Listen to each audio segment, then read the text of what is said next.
What would you say, in your opinion, is the biggest robbery of all time? Biggest robbery. Once again, shout out to Canales, but they almost. Oh my gosh, that would have been the biggest robbery. Bro, I wrote Cam. History. I wrote Cam like, what the fuck did I just Oh see? my gosh, you should just. Bruh. Did you hear the crowd on the TV? Yeah. Oh my god. I watched that shit live. I'm Yeah. like, what? Oh, that would have been the biggest robbery in a combat. Oh my sports god! history. And they let him give a speech and oh, But I'm just glad I got they reversed it how they should have. cause dog, like definitely that would have been the biggest. Yeah. But aside from that, yeah.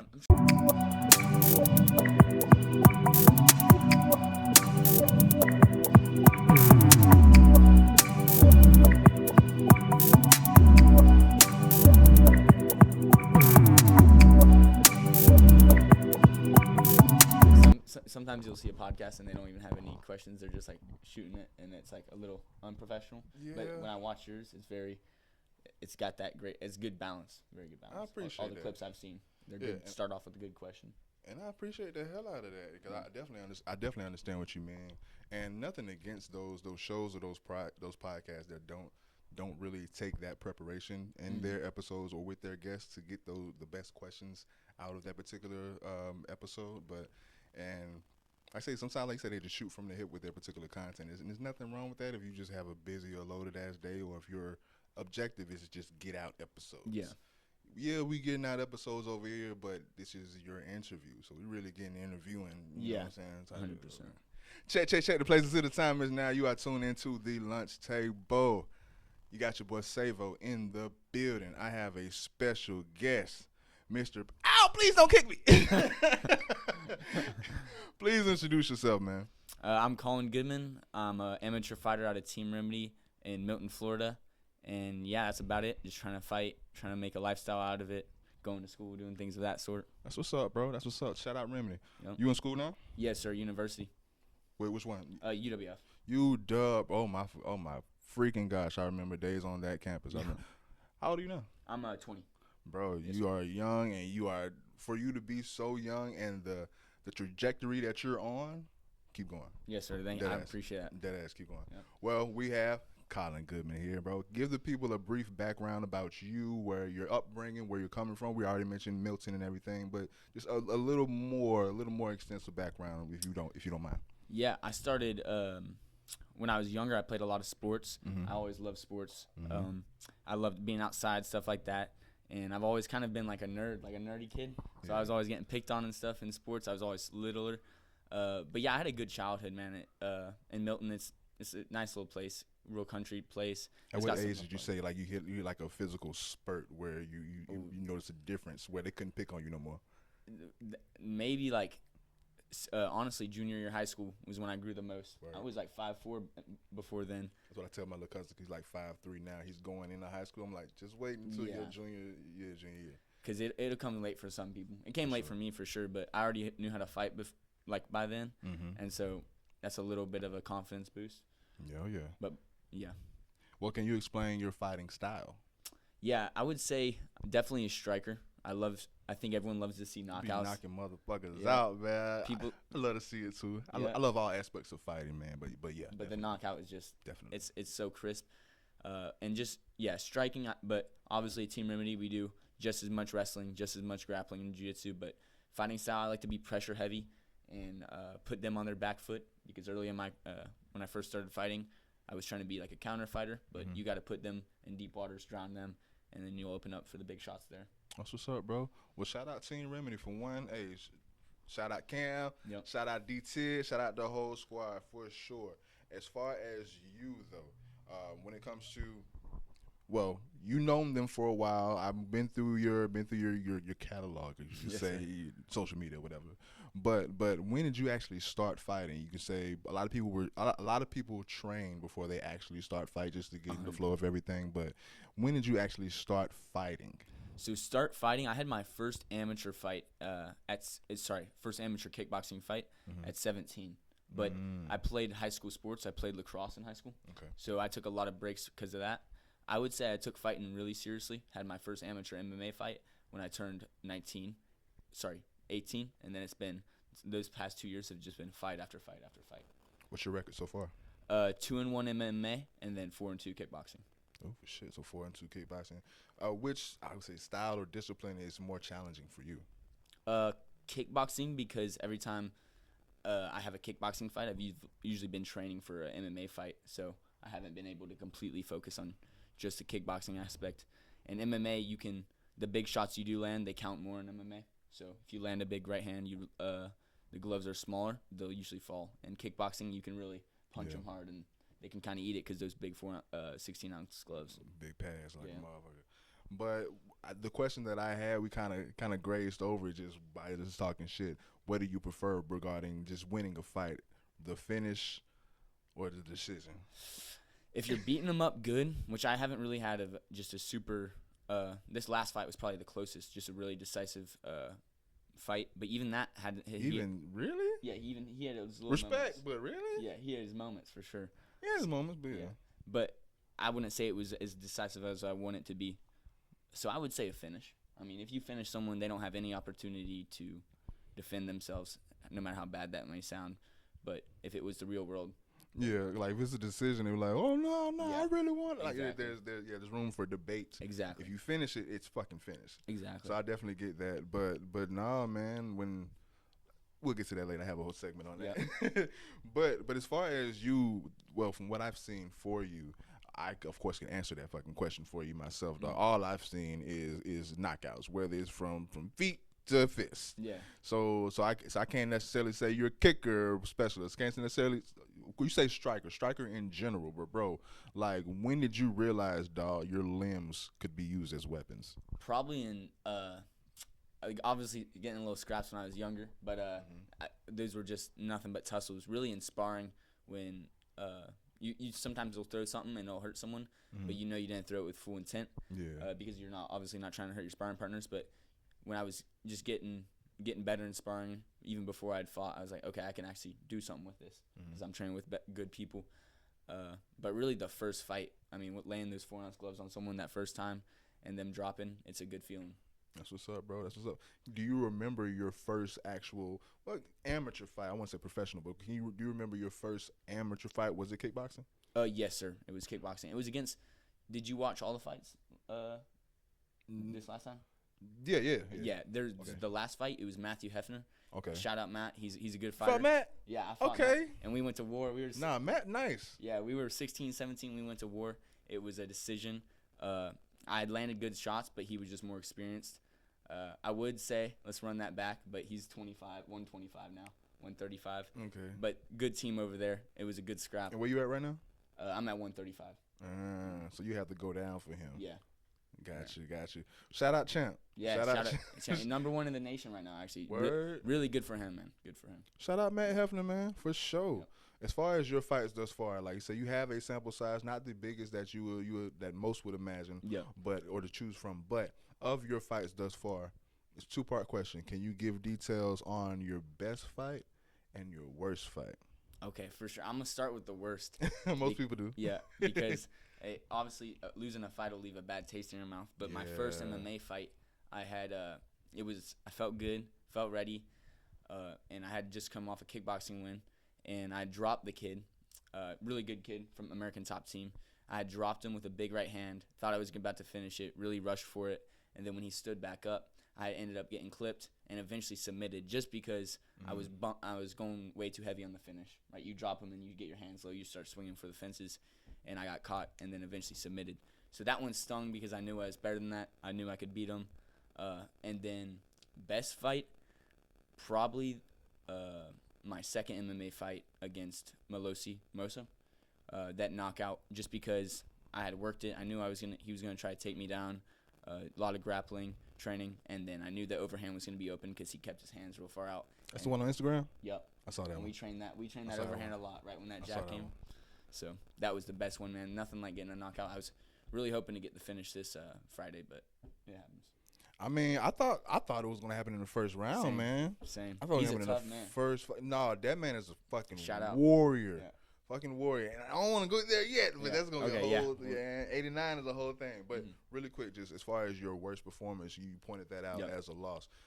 What would you say that was one of the learning moments where you had to realize you can never underestimate your opponent, no matter how prepared you are? 100%, because I definitely did think the whole fight, it was only one round, and the whole round I felt like I had control of the fight. I was hitting him with the better the exchanges. It let one big right hand go, he dropped, and I thought it was him. I thought I could just walk forward on him, and then, like you said, underestimated his power, and then ended up getting submitted. Yeah, thankfully he didn't get TKO'd, but I hung in there on the takedown. But just little mistakes in MMA can cost you. Yeah. Sean, let me not call out and say shit about no professional. Yeah, please. But I'm a fan as well, so I've been pissed off plenty of times. Yeah. But can you give some knowledge to people that may be watching, other fighters, other people that may be aspiring to be in the sport, but they may have already experienced their first loss, or may have not experienced their loss yet, and don't know how that feels or what it takes to come back, bro? Can you give details on how to deal with a loss? Yeah, and I started out with a loss, right? So I went against Matthew Hefner. I was 17, been training a long time, went against a really tough kid who had more experience, took that loss. So you could have quit. Yeah, exactly, and that's the main thing. As an amateur, there's so many amateurs you can look at their amateur record, professionals, you can look at their amateur record, and they're painted with L's. But they fought tough people, they got in there, and then they eventually got better from those, and they got their licks back, they won. So it's really just about putting the time in. If you lose, it's nothing but a setback. So just get back in there, put in the work, and learn from it. Because the people that don't learn from their wins, don't learn from their losses in anything in life, they don't go anywhere. So Islands Fights 89. Let's get there, man. I can't wait. Let's go. I've been trying to veer off from it as long as I can, bro. So I watched that whole card, damn near the whole card. I want to say I missed like one or two, like because bathroom breaks, I had shit. Yeah. But of the fights, bro, shout out Tig. I want to say Tig had the finish of the night because he was a fucking finish. But as far as performance, you had my favorite performance of the night, bro. Thank you, man. That means a lot. A lot of people are saying that. I really love that. You had my favorite, bro. Like, you look like a professional. Thank you. A lot of you guys are hella skilled, hella talented. Y'all put in the work. Y'all are ready for that next level. Y'all just a call away. Most of y'all are a call away. But dog, from what you put out, I'm like, oh yeah, these motherfuckers. Yeah, it's like got it, bro. Like, for one, we're gonna shout out your opponent, bro, because much respect, bro. Dog. What's Canales? Bro. Shout out Canales. Shout out Christian Canales, bro, because you are a dog, you are a warrior, you are a beast. A lot of people had that called in the first round, bro. 100%. It's so tough to eat. He ate 4 hard leg kicks, dropped on 2 of them. Yeah. Like, bro, like I was at home and I was hearing them leg kicks. Yeah. I'm like, and I seen him go down from a leg kick, bro. Can you explain, for one, how that feels giving it? And I know you've had to receive it before. So, like, can you give some insight? Because he's not here to say how bad it hurts. But, like, for the people watching that don't know, bro, explain how bad that shit may hurt. Well, yeah, we train those kicks. And when I say every day, I mean every day at our gym we train the leg kick. And it's like a hot knife through butter on the calf. There's a lot of nerves behind your calf, and your calf's a small muscle. And if you get someone that knows how to swing their leg like a baseball bat right to the calf, it's tough to walk after. And you see him, he got slowed down after. It's really something. People have to experience it, but it's just like your leg gives out, sort of. You saw it, like your leg. I almost wanted to ask you to kick me, just like no. But I'm that crazy. You know what I'm saying? Put me on Jackass for an episode. You would be able to handle it. I know I'll be able to handle it, but I'm like, damn. But I know I'll feel it tomorrow. Yeah. So nah, I'm just a jackass like that. But no, definitely though, with that fight, not only did you bruise his calf from the beginning, dog, what was it like when you noticed his shoulder pop out? I thought it was over. 100%. I thought it was over. Bro, like, did you see it? Like, were you able to see it? I thought he broke his arm on it. I thought I maybe kicked him somehow, and he broke his arm. Something similar happened in a fight before of mine. But anyways, I thought something had happened to his arm. But you like, I do shit. I do that shit. Yeah. And I was walking around. I was like, get up. I was tripping. And then when I turned around because I heard Frank, the referee, go, "Fight's on," and I see this dude walking forward with his gloves up. I said, respect. And then we went back to it. We went back to scrapping. When you went back and actually saw the footage and saw what happened with him, and like, what was your reaction then when you actually saw what happened? At first I was like, that is just gnarly. But then I started to think, man, how often does that happen? That has to happen a lot to him for him to know how to put it back in place. So I was like, that must be a often occurrence. Motherfucker's a Spartan. Yeah, for real. I mean, people don't understand how much that takes to do that and still want to fight. A lot of the fight, people would just take any route to get out of there. It's so scary with the crowd and the. Yeah, you have a justification to just go sit down. Yeah, you know exactly. what I'm saying? And you're getting your butt whooped. He could have been like, man, I've had enough, but he was, and I can't do nothing but respect that. That's awesome. Like we were saying, people earlier, like as far as the decision, how they still have rooms for that excuse, like, oh, it was just a decision or whatever. It could have went the other way, or if I would have did this, would have did that. Like he could have used that as an out. Like, oh, you only beat me because I got in. I could have came back. Like, no, he stayed in. Like so that was like, bro, respect. That's man. The fighter's mindset, and he's respect. You can't do nothing but respect that. For sure, man. But as far as going through round for round, bro, just what did he show you other than he was a dog? But what did he show you, or what did he help expose of yourself throughout that particular fight? 100%. He definitely, he was definitely technical fighter. But really, it showed me that I needed to take my time and hunt the finish strategically. I felt like a lot of the fight, I was just walking forward on him with kind of relentless pressure, which was good, and I ended up winning because of that. But I felt like I could have definitely finished him if I would have just taken my time a little bit, searched for those bigger shots with the hands. But he definitely tested my accuracy. He had very good defense. Like you could see, he's moving his head. His hands were a good place. Very defensively sound fighter, honestly. Yeah, and like I said, you pretty much had control over the whole fight. But even so, a lot of people, they back into a pocket or back into a corner and they get predictable. He didn't he didn't lose any motor. He stayed. The war was on. The fight was on the whole fight. Yeah. You know what I'm saying? So it's like, once again, bro, respect to him. And that was a great fight. That was my favorite fight of that particular card. Like I said, subjective. There's a lot of good fights. I appreciate that, man. But yeah, you're. I've had some people tell me that that's always the best feeling because that's what you want people to enjoy their night that they spend money on or they watch. They spend their time watching on that. That really means a lot. How many island fights have you been on thus far? At now 4. So with just island fights, I'm 3-1, or maybe 4-1. 1, 2. I've had 3 kickboxing, 3 MMA. You remember so the first? 5-1 maybe. You remember the first event? It was kickboxing against someone from the same team, and I got the W. Similar style, actually, decision. Which card was that? It was 23s, 80, maybe just 80. No. 23? Oh, you sent me something? Okay, so you saying 2023. Yeah. So, okay, I thought you were saying Island no, Fights 23. I'm like, God damn, dude. No. I haven't been fighting that long. Shout out Dean, man. Yeah, for real. But no, well, I want to stay there, bro, because I want this to be the Island Fight segment, bro. But how has it been fighting under Island Fights and being under in this venue, in this arena, and just fighting in that particular atmosphere that's synonymous to just any other mainstream platform? Yeah, exactly. It's so when you look at other amateur promotions and you look at Island Fights, you're like, man, what are they doing different? Because it's working. Like Island Fights is huge. It looks like a professional show. You give the amateurs a huge stage to go on, and they do have professional shows, right? Like you see Island Fights at the Hard Rock. It's crazy. They got pros that are going to UFC. So many of the UFC fighters have came from Island Fights, fought at Island Fights. Dean Toole does a fantastic job at promoting people. Shout out Dean. Shout out Dean. It's just a great team to be surrounded by. You definitely want Island Fights on your side. You want to fight for Island Fights. If you're in the Southeast, anywhere in the Southeast, anywhere in the country, you want to fight for Island Fights. That's what's up, bro. Switching it back to you. Give me your top 5 fighters of all time. Top 5 fighters of all time. Number 1 has to be Conor McGregor. What? It has to be, bro. Yes, bro. It is. That's what. Conor. Yeah, that's what put me on to fight, and I felt like really? Yeah, watching Prime Conor, because I was probably like 12, 13, seeing that, and just the confidence. Conor McGregor, I'm gonna go Nate Diaz. Really different styles.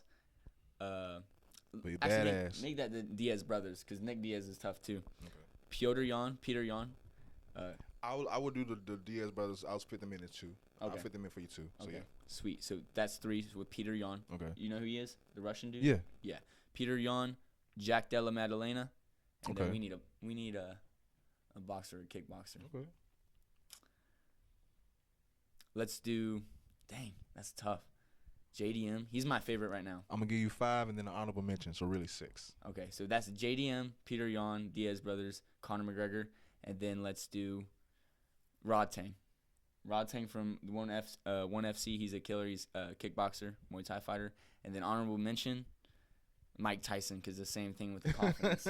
Man, if you watch him, I would watch Mike Tyson videos all the time, old vintage Mike Tyson videos. Cause hell yeah, and he hates that shit. Now, yeah, but we love it. It's different for obvious reasons. Yeah, for obvious reasons. But you know what made me not like Conor McGregor no more? Fucking Roadhouse, man. Oh my God, and that's when I say Conor McGregor, I mean vintage Conor McGregor. He is all over the place. Like, bro, and it's not even his fault, bro. Like that movie was so ass. Like, don't. That's another conversation. Another conversation. But nah, once again, I'm glad you're here. This is great. What has been not even yours, but just fights that you've seen thus far? It could have been in person, on TV. It could be one of your own. But what has been your favorite fight, the best fight that you've ever witnessed in your life? Best fight I've ever witnessed in my life. Mm-hmm. I'm going to have to take a second to think about that. But off the top of my head, yeah. Shout out to Brandon Royval and Joshua Van. They went this last Saturday. They went to war. What I like to see is, as a viewer, is a back and forth war where both guys have to show their heart, have to show the grit, get dropped, get back up, things of that nature. And that showed it. Oh, yeah. Other than that, Robbie Lawler and Rory McDonald. I'm going to go back and watch that. Robbie Lawler, Rory McDonald. Classic, man. That's the one where Rory McDonald's face is all bloodied up. You probably seen clips of it. It is crazy. I probably did. I got to go back and see that shit, though. Face is busted up, man. It was a war. So, Robbie Lawler, Rory McDonald, obviously classic, probably one and everyone's favorites. Man, I love watching Joshua Van fight. I should have fit him in that list, but yeah, I'd probably say that one. Nah, that's what's up, bro. That's what's up. A good war. Yes, sir. Yes, sir. Let's get into your training, bro. Mm-hmm. Let's get into your training because, of course, you don't just show up and fight. No, sir. You get into your regimen, man. How often do you train? How often do you work out? And after that, what's your diet looking like? Yes, sir. So I train at least 12 times a week, so twice a day for 6 days. I'll take Sunday sometimes off, and then if I have a super busy event in the week and I had to cancel one of my workouts, I'll work out Sunday. But I'll either run or lift in the morning, and then I'll be at the gym at night from anywhere between 6 to 8:30. Sometimes it gets pushed a little earlier or pushed a little later. But, yeah, about 12 times a week. You ain't losing no time soon. No. What the fuck? No. I'm thinking, you know what I'm saying, 3 to 4 times, you know what I'm saying, unless I got to fight 12 times a week. Yeah, for sure. While I got you ain't the losing time, no time soon. Yeah, while I got the time, I'm in school and I'm working a little bit. I'm trying to train as much as I can. I'm trying to really do something with it. I fuck with that. Well, I respect that. I respect that. Keep going, bro. What's your diet looking like? The diet's all right. Obviously, right after a fight, I try to get some guilty pleasures out of the way. Mm-hmm. Like for me, it's usually sweets, but for most of the time, man, it's meat, vegetables, fruits, things of that sort. Try to keep it really clean. Diet plays such a huge part in fighting, such a huge part in life. If your diet's under control, a lot of other things are under control. Does anything change regarding your diet or your training the week before the fight? Yes, sir. I'll usually cut out carbs the week right before. So starting Sunday, I'll cut out carbs. I'll cut out salt 2-3 days before the fight, just because those things hold on to water. And so if you cut the carbs out, you cut the salt out, you're just eating proteins and fats like meat, some leafy greens, stuff like that.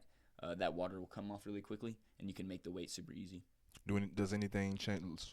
Just speaking in reference to the week before the fight, does anything change from you mentally at that particular point, or does it have to be sooner, or is it way before then?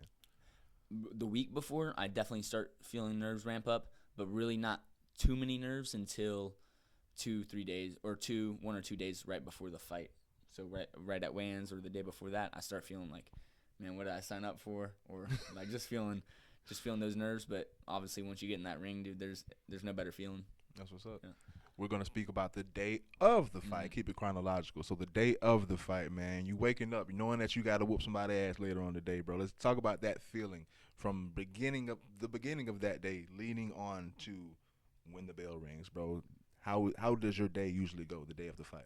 Yeah, I'll usually wake up, have a light breakfast, like some fruits, maybe some bread, just some carbs, quick carbs after that weight cut. And then after that, I'll usually go on a walk or do some sort of really light activity, extremely light. Usually it's like a walk or a little hike. And then I'm just chilling most of the day, trying to get my mind right, watching old fights of mine, watching old fights that I like to watch. Really just trying to keep the energy low so when I go out to fight, I have all that energy saved up. I think it's really important. A lot of fighters neglect that. But any energy you use on thinking or any energy you use on anything else, even just scrolling on your phone too much, is energy wasted, I feel like. Really? Yeah. Nah, I didn't think about it like that. Of course, you think of other things. Oh, don't do that because we got to fight. But no, I definitely understand. Yeah. I can fathom that particular philosophy on it. No, definitely. Let's speak about. Well, I kind of want to ask you like a off the cuff question. I want to keep it in order, but fuck it. Go for it. Nah, fuck it. Okay. Everyone has music that they listen to, like, and everyone's walkout ring music can vary. What's like? Where's your ear as far as training? Do you have a certain playlist that puts you in the mood that gets you ready? What are you listening to? So for everyday training, like whether I'm on a run or I'm on doing some lifting or at the gym, I like listening to rap, newer hip hop, things like that. But when it's time for the fight, for some reason I really like older rock or just older music in general. Now you're 20. What's Yeah. older to you? What decade is older? Like Cage the Elephant, and you wouldn't even expect it for the fight, but I just sort of getting that mindset. Maybe like AC/DC, stuff like that, like real rock or stuff like that, just right before the fight. I feel like it, for some reason, my brain craves that. I don't crave rap music or hip hop or anything like that right before the fight. What does fight mode look like for you? And how long does it take you to get in it? And how long does it take you to get out of it? Fight mode looks like for me the 30, 40 minutes right before the fight. Really can even be 1 hour before the fight where you hear the ring, people getting slammed on the ring, hear people in the stands, you're getting nervous, but you just feel like you got to go out there and fight. That's like you're going to lose. This is what you signed up for. You got to love it, and I do love it, and it's just like exciting, nervous, scary, awesome, all of those feelings in one. It's amazing. With this particular question that I have, being that you work out 82 times a week, it really makes no sense to ask this fucking question. But if there was any weaknesses, or not necessarily per se weaknesses, but what are some things that you've had to consistently work on? Obviously wrestling, because I didn't wrestle in high school, so I just did jiu-jitsu and kickboxing. So I've been working a lot on just wrestling with some of the wrestlers at our gym. We got some good wrestlers at the gym, so that's definitely a weakness of mine. And no matter how much strength and conditioning, running, kickboxing, BJJ I do, it won't make me better at that part of the game. So you really have to understand that. Like for me, I understand that's one of my weaknesses, and I've been really working on that, and I've been getting better at it. So I'd say probably that. From an outsider looking in, man, when it comes to, because watching a fight, it can go by quick. We don't really realize how long 5 minutes is, bro. Can you really give some insight on time and how time moves when you're in a fight, bro? Is it longer? Is it shorter? Can you explain how time feels when you're at odds with someone in the ring? Yeah, it's obviously the closest thing I would compare it to is if you're in a street fight, but just because I don't know, it moves so fast and slow at the same time, right? So you see their movements going in like a little bit of a slow motion, or you see them like you see their energy before they do something. That's how I feel like it. But before you know it, it's all over. So it feels like it's going slow in the moment, but like I said, before you know it, the 6-9 minutes, it's all over. That's what's up, bro. Yeah. That's what's up, bro. Can you at this time? Oh, fuck it. Another off the cuff answer. Because you said that you played hella sports before you even started fighting. What's your favorite sport of all? Favorite sport of all? To play, I'd say lacrosse, honestly. I really loved lacrosse. Basketball. I really like watching basketball. Or I like playing basketball. I don't keep up with it too much. But like watching basketball games at high school was always super fun. I was too short to play basketball. So who's your favorite basketball player? Favorite basketball, MJ. Okay. MJ. That's what's up. The documentary, he's just that mentality. Hey. Or Kobe too. You know Kobe's mentality. So you like psychos? Yeah. But no, they the GOAT for a reason, because like I say, to even fathom or even have that desire to be the best at something, or to be the outlier at this particular craft when there's thousands of people doing it. Exactly. gotta be a little psycho. You gotta be crazy. Yeah. You gotta be psycho and obsessed with the shit. Yeah. So yeah, shout out to them, and you working out as much as you are, and hey, got a psycho on our hand. Yeah. But nah, psychos make the goats. Mm-hmm. But no, for real. Shout out your team, man. Yep. Once again. Team Remedy, D Tig, Devin Tig. We got Cam, Kayla, John, Dawson. He's coming up, and Robbie Keys. You may have saw him fight. He had a rough fight, but he's working and he's getting better. That wasn't any of what he had to show. He's such a good fighter. We got some young guys coming up. Yeah. John Gunther's going to be making his second pro fight here soon. Kayla's going to be making her third. Cam's going to be making his third. They're all undefeated. It's such a good team. Trey Alador, shout out Trey Alador, Coach Ben Sealy. It's the best team in the area. That's what's up, bro. Of the fights that you've witnessed, once again, going back to what you've witnessed, what would you say, in your opinion, is the biggest robbery of all time? Once again, shout out to Canales, but they almost. Oh my God, that would have been the biggest robbery. Bro, I wrote Cam. Like, what the fuck did I just see? Oh my God, you should just. Did you hear the crowd on the TV? Yeah. Oh my God. I watched that shit live. Yeah. I'm like, what? Oh, that would have been the biggest robbery in a combat. Oh my God, history. and they let him give a speech, and I'm Yeah. like, oh my God, and then for them to actually say that it was a mix-up, like, Yeah. damn, at home, just how cringy it was at home, dog. Just like, dog, I'm not. But I'm just glad I got they reversed it how they should have. Cause dog, like, definitely that would have been the biggest. Yeah. But aside from that, yeah. I'm trying to think, man. There's obviously some off the top of my head with the UFC. I can't give you a great answer. They happen all the time in the UFC, though. You see it, honestly. The judging needs to change. Even if it's not a complete robbery, just sometimes you'll see them give like a round to someone that, man, they didn't get that round. Like, they just don't see it right. I think it's a lot of biasness, like Yeah. being biased. Or not necessarily biased. I just don't think the judges in combat sports are good, like great. And I don't think they have enough things to go off. I think the boxing 10-point must system is just not adapted for MMA. That's what's up, bro. At this point, give me 3 things you cannot live without. 3 things I can't live without. Fruit. I love fruit. I'm going to say, man, what else? The river. I love the river. I love the outdoors. And then, man, one more thing I can't live without. My mom. Shout out my mom. My mom's a goat. Can't live out my mom. Shout out Mom Dukes, Yep. man. Shout out Mom Yep. Dukes. Where do you see yourself in the next 5 years? 5 years, UFC bound. But realistically, still fighting for sure, whether it's UFC, whether it's early professional. I see myself still fighting because UFC is the goal one day, or a big fighting promotion is the goal one day. Hell yeah. And then besides that, maybe being a physical therapist. That's what I'm working towards in school. I've been keeping my grades right. That's your major? Yep. Well, not the major physical therapy, but exercise science, and then probably going to get my doctorates in physical therapy after. That's what's up, bro. That's what's up. Being that you've been affiliated with the Showtime venue that Island Fights is, no pun as far as Showtime, but as far as just the aesthetic, you know what I'm saying? They do it big. Who has been the most famous person that you've met or come across just being a fighter? Roy Jones Jr. He was super, obviously Pensacola local. Other than that, another one of my favorite fighters that I got to meet was Mike Davis. Word. From the UFC. I got to meet him through Island Fights and Team Remedy. But obviously meeting Roy, just seeing some of his old boxing fights, the style, the flash, the confidence that he exuded, and the way he used to fight, and being like, man, this dude's from this area. I get to see him, get to say something to him. It was really cool. Been to his property, heard all them damn chickens. No. Oh, you haven't? No. Oh man. See? Oh yeah. You need to take y'all out there. I'm surprised you haven't done that already. What is it like to knock a motherfucker out? It's a good feeling, but you definitely need. I definitely had to.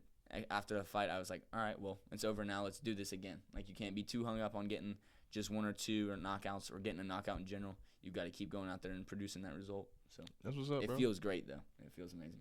That's what's up. As far as the team, just going back to your team and how the community aspect of it, how do you all treat a loss, whether it be one of your own or one of your teammates, in reference to the team? How does the team treat that particular loss? Yeah, as a team, we're not too we don't baby that loss. Like, we're not telling everyone, oh, it's okay, a loss is nothing, like being too soft about it. But we also don't put that pressure of, hey, this is what you did wrong immediately. Like there's obviously things that you need to work on after a loss or even after a win, but we try to help them up, get them feeling right, and get them back to training what they need to train on, need to work on it rather. Like for example, Robbie, he had a performance and he could have done a little bit better, but he had a good fight. He had a fight with the older guy. We're not gonna put him down anymore, and we know Robbie can be a champion one day, be in the UFC one day. He's a great fighter, super athletic, so we just need to build him back up, get those weak points worked on, and get him out there again. Dead ass, bro. That's man. Can you give any details as of now for your next fight? I know you just wrapped up a fight last week, and by saying your next fight, it may not even be in the thoughts yet. But do you know when you're fighting next? I tell the matchmakers and promoters, like I was supposed to fight a weekend right before Island Fights and fight in 2 weekends in a row, but the other fight fell out.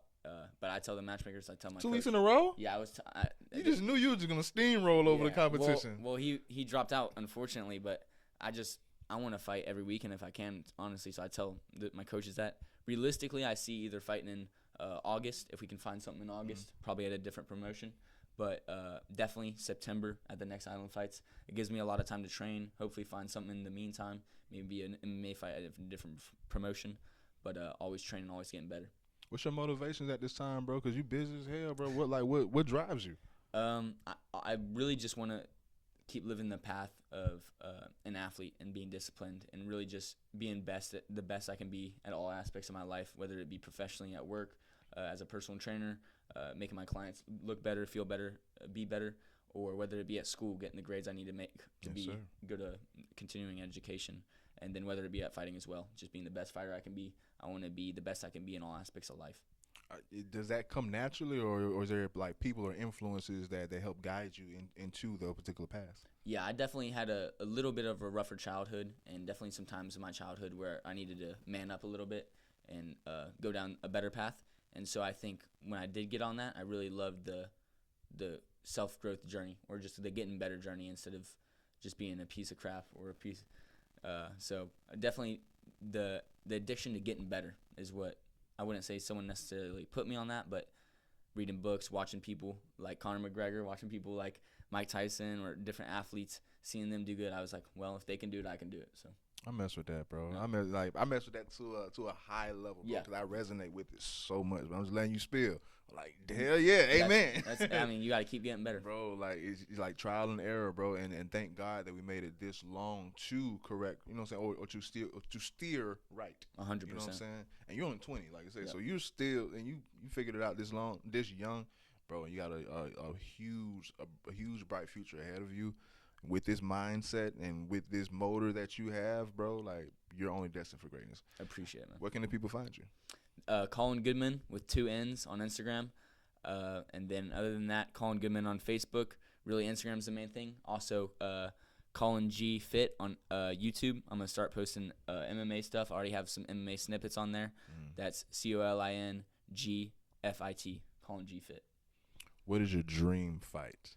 Dream fight? I want to fight, if he's still in the UFC, I want to fight Sean O'Malley. What? If he's still in the UFC, I want to fight Sean O'Malley just because I'd love to. Or someone Joshua Van. I want to fight someone who's going to give me a scrap. So, even though he's a weight class below. Man, Sean, I can't even. Because I'm a Sean O'Malley fan, you can say, but bro, like, he can't get over dude. Like, he can't get past dude to save his life. I mean, shout out Merab. He is like, Merab is like, I thought for sure the second go round Sean was gonna get him, but bro, like, his style, like, it's true what they say, the styles make the fight, because as far as hands and striking, if they were boxing, quote unquote, Sean gonna eat his ass up. You feel me? But the fact that Merab can get in close and take him down, and how elusive he is, I'm like, bro, Sean, people don't understand how hard that is for Merab to do, and for Sean to counter that. It's a high level game that they played, because they're two of the best in the world. And people underestimate wrestling as far as a style. I do too. You know, I don't really like to watch it, but I understand the value that it has in mixed martial arts fights. Yeah, you know what I'm saying? Because it's still an art, it's still a match at the end of the day, and it's tactics and it's technique. It's not necessarily who hurts each other most at the end of the day. So, yeah, because shout out to the main event of Island Fights. No, not even him. The co-main event. The Yes, that shows the wrestling for sure. Yeah, yeah. Great job from him. For sure. Cause yo. BJ almost. You don't want BJ to lay the hands on you. Yeah. Dog, and when they even called that fight, I'm like, oh my God, that pisses me off. But I understand the value that wrestling has in MMA, because if we were just speaking on a fight, if we just judge that just street eyes as a fight, like, dude, piece his ass up. But if you're judging it as far as an MMA match, okay, this guy had control most of the fight, so I understand that. But that's what I hate about it. Everyone loves to see a scrap. That's, when someone get knocked out. Yeah, but it's why I fuss with Colin. But no, man. Hey, man, I don't want to keep you here too long, bro. It's wet as hell outside. I want us to get home. I'm still my work is tired. But no, bro, the places of the time is now. You already know what it is. You got your boy Savo in the building. Colin, Mr. Don't kick me. Signing out, bro. We out. Yes, sir. Hell yeah, bro. That was sweet. Thank you, bro. Appreciate it.